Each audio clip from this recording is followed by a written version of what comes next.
Imagine the humid air of Miami wrapping around you like a sticky blanket, the kind that makes your shirt cling to your skin as you stand there, suitcase in hand, staring at the house you built with your own sweat and sacrifices. Palm trees sway lazily in the ocean breeze, but there's no peace in this moment.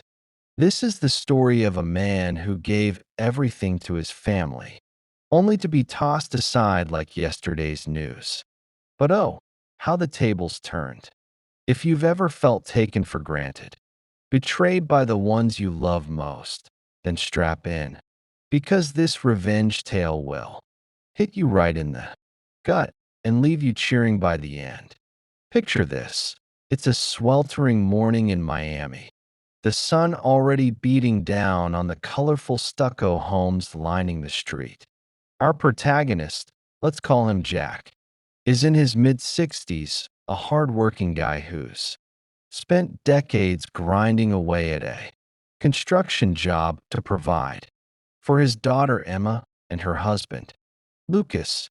Jack's the type of dad who skipped vacations, worked overtime, and poured every penny into giving them the good life. A beautiful house by the beach, boats for weekend outings, even footing the bill for their lavish wedding under those twinkling Miami lights. But today it's his birthday, and he's finally treating himself to a fishing trip with old buddies. Something simple to celebrate turning another year older. Jack zips up his suitcase, the wheels rumbling softly on the tiled floor as he heads to the living room. Emma's lounging on the couch, scrolling through her phone, her manicured nails tapping away. Lucas is nearby, sipping coffee, looking smug in his designer polo. "Hey, Emma," Jack says, his voice steady but hopeful. "Could you give me a ride to the airport? Flight's at noon. It's my little birthday gift to myself." She doesn't even look up at first, just rolls her eyes with that dramatic flair she picked up somewhere along the way. "Dad, no. Lucas and I have plans. You're just a burden. On us, we can't keep revolving around. You." Her words slice through the air like a hot knife, sharp and unapologetic. Lucas chimes in, nodding with that condescending smirk. "Yeah, figure it out yourself, old man." Jack stands there, feeling the weight of those words settle in his chest like a stone. After all these years, funding their beach parties, paying off their credit cards, even surprising them with a luxury cruise booking worth 10 grand, he's suddenly disposable? The Florida humidity seems to thicken, making it hard to breathe as the betrayal sinks in. But it doesn't stop there. That evening, things escalate. They corner him in the kitchen, the scent of takeout pizza lingering from their lazy dinner. "You need to contribute more or leave." Emma snaps, her arms crossed, eyes cold.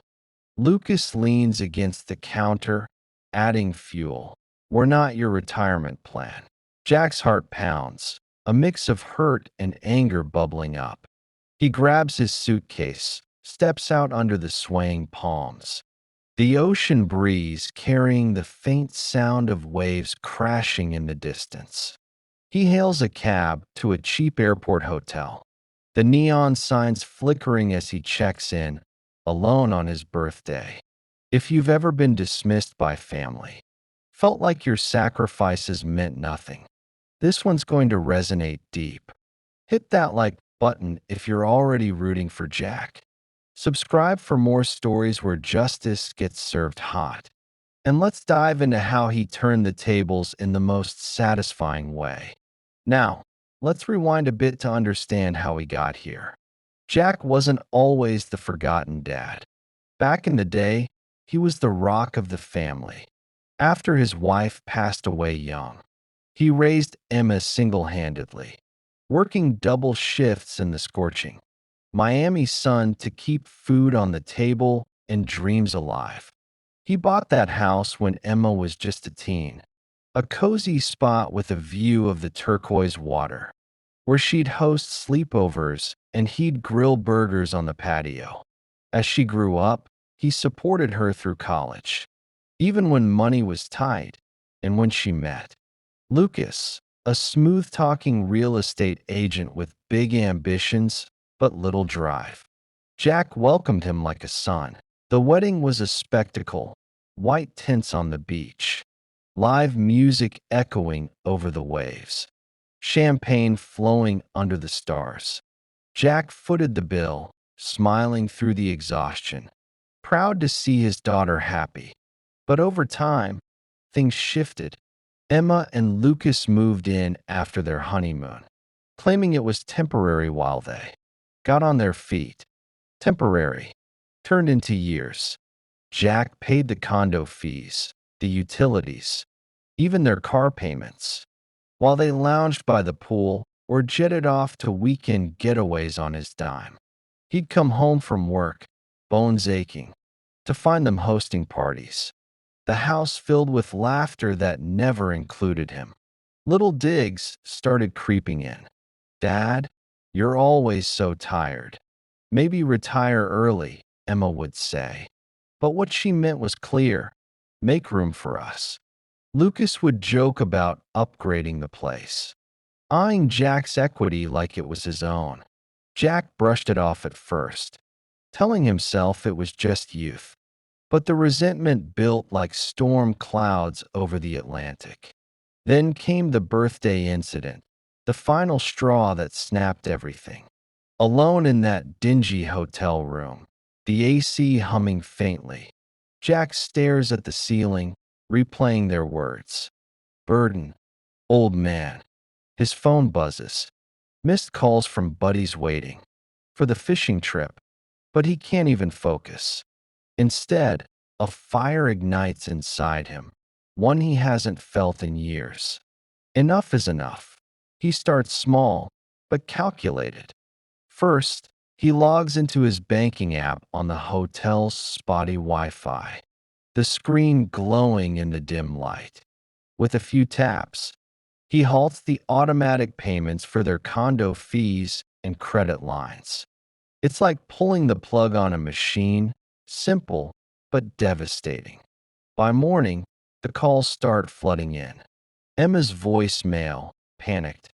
Dad, my cards are declined. How am I supposed to shop for the party tonight? Lucas texts next, aggressive. What the hell, man? Fix this now. Jack doesn't respond right away. He boards his flight, the plane lifting off over the glittering Miami skyline, leaving the drama behind. Up in the air, he thinks about the cruise, that $10,000 surprise he'd booked for their anniversary, complete with Caribbean stops and sunset dinners. A quick call to the travel agent, and it's canceled, refund straight to his account. Satisfaction washes over him like a cool wave. But the big move? The house. It's in his name, equity built from years of mortgage payments he made alone. He contacts his old real estate buddy, the one Lucas ironically introduced him to, and lists it. Offers pour in. Miami's market is hot, after all. He sells it fast, pocketing a hefty sum, enough to start fresh.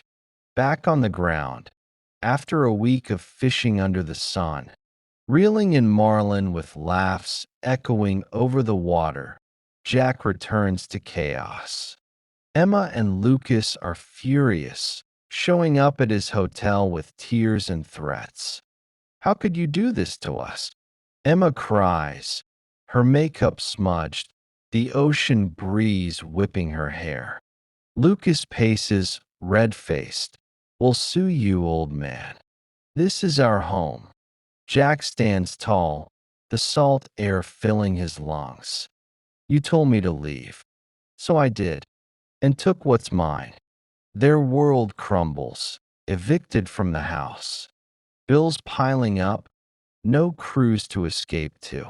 Friends turn away, whispers of their entitlement spreading like wildfire through their social circle. Meanwhile, Jack rebuilds. Old friends welcome him back with open arms, inviting him to fishing trips and barbecues under the stars. He signs up for painting classes, his brush strokes capturing the vibrant sunsets over the bay. Beach walks become routine, the sand warm under his feet, and he even tries salsa dancing lessons, laughing as he spins with new companions in a lively hall filled with music.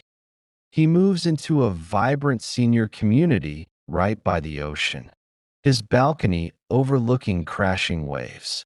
Mornings start with coffee and the sound of seagulls, evenings with shared stories and genuine laughter. Emma's apologies come eventually, hollow texts begging for forgiveness. But Jack sips his drink, smiling at the horizon. He's finally living for himself, no longer anyone's burden. What a turnaround, right? That moment when Jack sells the house and watches their empire fall, pure catharsis. If this story fired you up, smash that like button. Share it with someone who's been through similar betrayal. And subscribe for more tales where the underdog bites back hard. Drop a comment below. Have you ever gotten sweet revenge on family drama? Let's hear it. Until next time, remember, sometimes the best revenge is living well.